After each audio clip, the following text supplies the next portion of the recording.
Bhavnagar Somnath highway પર તળાજા ગામની નજીક હિન્દુસ્તાન પેટ્રોલિયમનું ટેન્કર રોડ ઉપરથી ઉતરી જતા ડીઝલ પેટ્રોલની રેલમછેલ।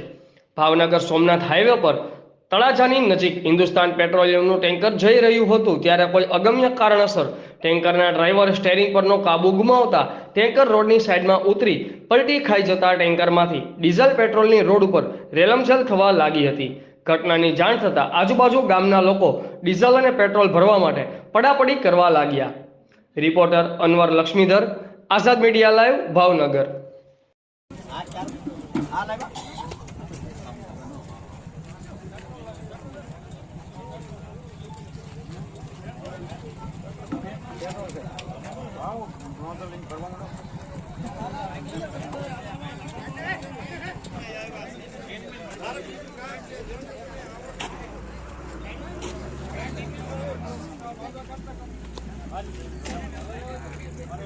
Thank you.